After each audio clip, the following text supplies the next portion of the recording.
Hello students, हम लोग पढ़ रहे थे अपना एक अध्याय जो हमने शुरू किया था स्विट्जरलैंड का संविधान। तो स्विट्जरलैंड के संविधान की विशिष्ट विशेषताओं से मैं आपको इन दिनों अवगत करवा रही हूँ।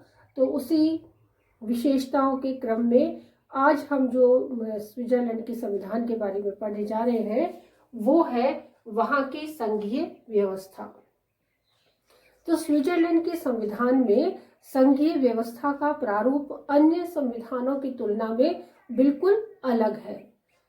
हम जानते हैं कि संघीय व्यवस्था क्या होती है।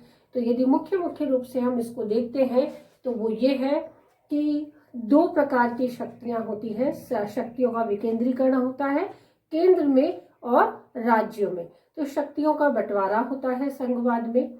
यदि हम और थोड़ा सा और इसको ब्रीफ में पढ़ने का प्रयास करते हैं तो शक्तियों का बंटवारा होने के साथ साथ महत्वपूर्ण विषय भी जो होते हैं वो भी इस रूप में विभाजित किए जाते हैं कि केंद्र की शक्तियां अधिक प्रभावी बने रहें और राज्यों के पास शक्तियां थोड़ी कम प्रभावी रहें।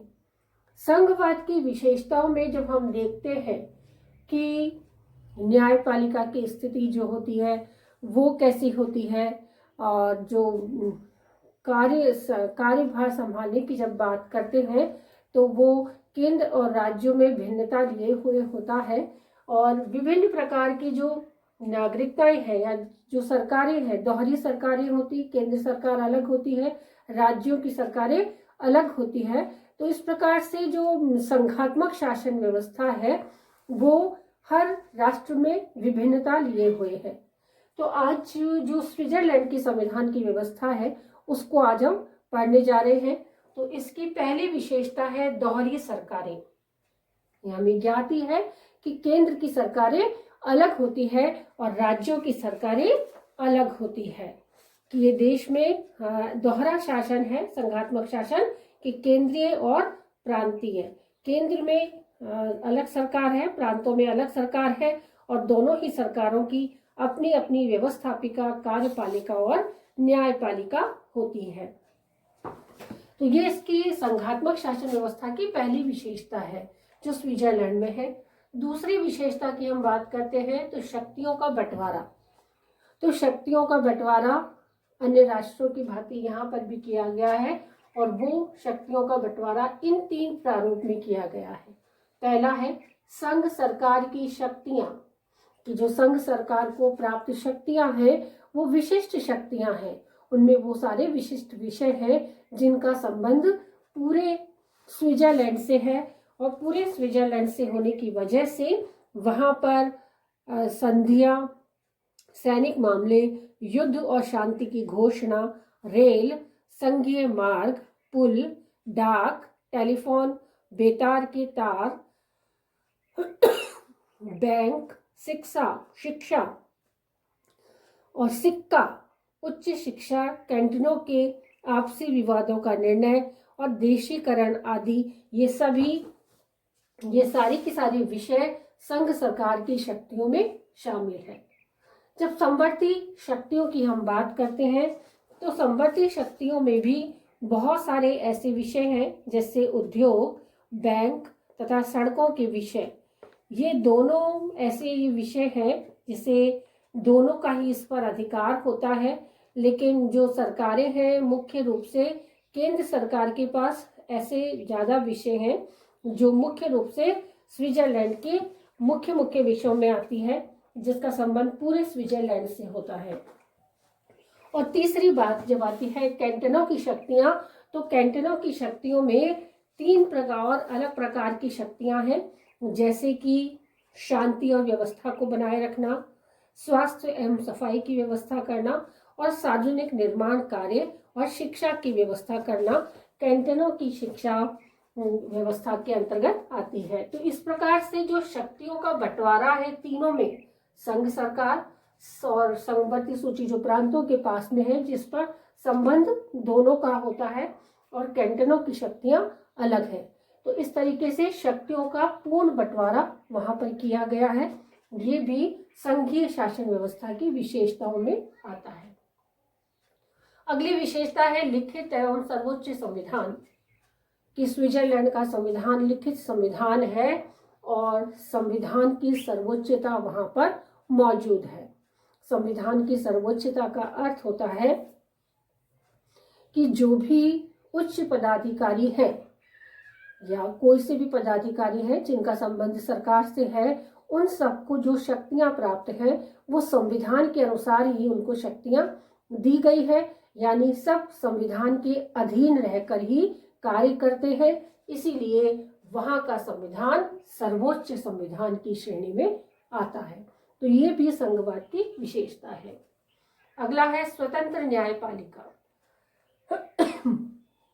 कि न्यायपालिका जब तक स्वतंत्र नहीं होगी तो कार्यों में कहीं ना कहीं निष्पक्षता आने का अभाव जो रहता है वो हो सकता है।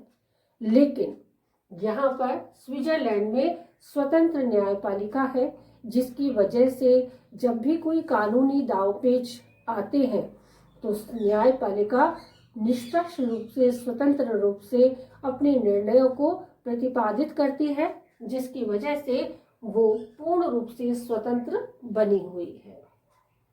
अगली विशेषता है कैंटनों की स्वायत्तता। ज्ञात है हमें तो कैंटन वहां पर होते हैं, तो वो कैंटन पूर्ण रूप से स्वायत्त है। स्वायत्त का मतलब अपने आप पे निर्भर है, आत्मनिर्भर है वो कैंटन। और मुख्य रूप से जो भी कुछ कार्य होते हैं सामान्यतः उन सभी कार्यों में कैंटन अपनी खुद की ही राय को जो है मानते हैं और उनकी प्रभुत्व शक्ति जो है उनके पास पर्याप्त है।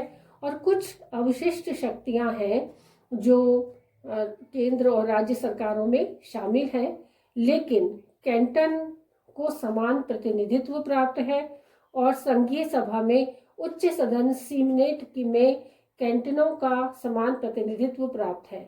संघीय संविधान में भी संशोधन प्रक्रिया में भी कैंटनों को मान्यता प्राप्त है। इसीलिए संघीय संविधान के अतिरिक्त स्विट्जरलैंड में कैंटनों के अलग अलग संविधान हैं। संविधान के अनुच्छेद 3 में लिखित है कि कैंटन उस सीमा तक संप्रभु है जिस सीमा पर उनकी संप्रभुता संघीय संविधान द्वारा सीमित न कर दी हो।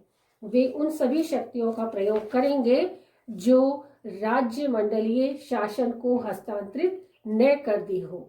यानी कि पूरा का पूरा स्विट्जरलैंड के संविधान में जहां तक लिखित है केंद्र सरकार की शक्तियां, तो वहां तक तो वो शक्तियां केंद्र की है। उसके बाद में जो बचती हैं वो समवर्ती सूची में आ जाती है। और कैंटनों की जो शक्ति है इनके बारे में ये अवशिष्ट शक्तियां हैं, जो अवशेष शक्तियां हैं वो सभी कैंटनों की शक्तियां हैं। अगला है तिहरी नागरिकता। दोहरी नागरिकता तो हमने सुनी है, लेकिन स्विट्जरलैंड में तिहरी नागरिकता की भी व्यवस्था है। वो इस प्रकार से है कि पहली केंद्र की, दूसरी राज्य की जो नागरिकता है, पहली केंद्र की नागरिकता है, दूसरी कैंटनों की नागरिकता है और तीसरी नगर पालिकाओं की नागरिकता भी वहां पर मौजूद है। और ये तीनों नागरिकता मिलकर प्रत्येक व्यक्ति का जो स्थानीय स्तर है उन सब से वो वाकिफ होते हैं और प्रत्येक कार्य उसी के अनुरूप किया जाता है। अगली विशेषता है स्थानीय मामलों में संघीय हस्तक्षेप। जब कभी भी ऐसा होता है कि किसी समस्या का समाधान जो है, स्थानीय मामले जो होते हैं उन समस्याओं का समाधान स्थानीय स्तर पर थोड़ा जटिल हो जाता है, तो ऐसे जटिल मामलों में राज्य सरकार ही नहीं केंद्र सरकार भी, उसमें संघ सरकार पूर्ण हस्तक्षेप करती है और फिर जहां भी विवादित मामला होता है केंद्र सरकार की ही चलती है, उसी के निर्णय को सर्वमान्य घोषित कर दिया जाता है।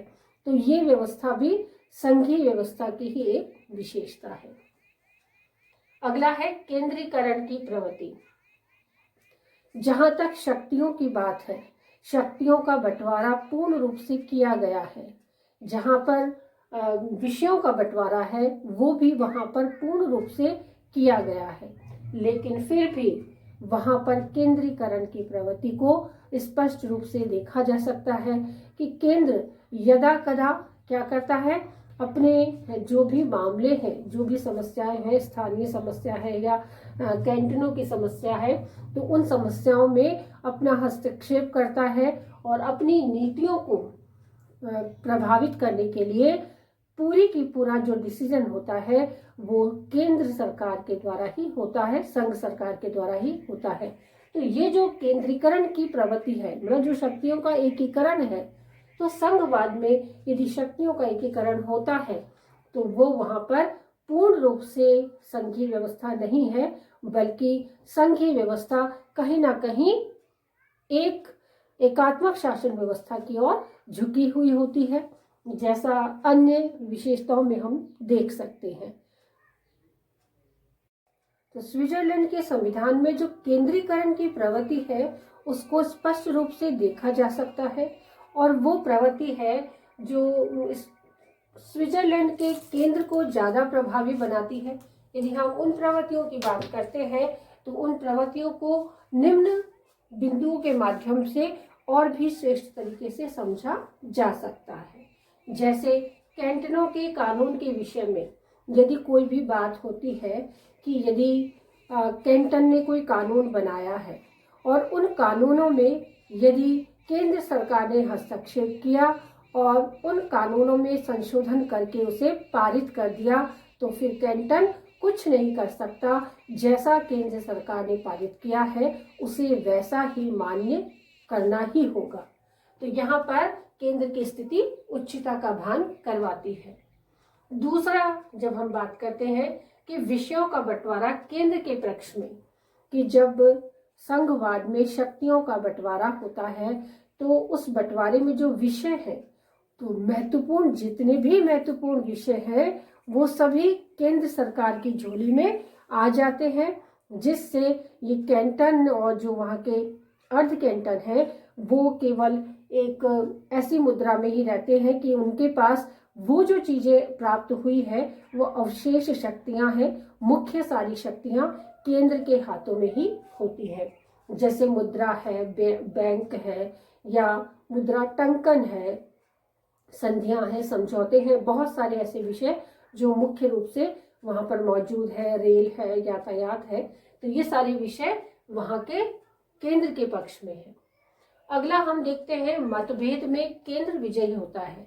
जब कभी कैंटनों में या फिर केंद्र में किसी भी चीज का यदि कानून के बारे में या किसी अन्य शक्ति के बारे में या किसी अन्य सलाह मशवरों के बारे में यदि कहीं भी मतभेद की स्थिति उत्पन्न होती है, तो चाहे से वो केंद्र सही ही क्यों ना हो, क्योंकि उस कैंटन की जो परिस्थितियां हैं उनसे वही वाकिफ होता है, तो वो श्रेष्ठ परिस्थितियों के अनुसार यदि निर्णय दे तब भी जो केंद्र सरकार ने कह दिया उसको मानना ही होगा।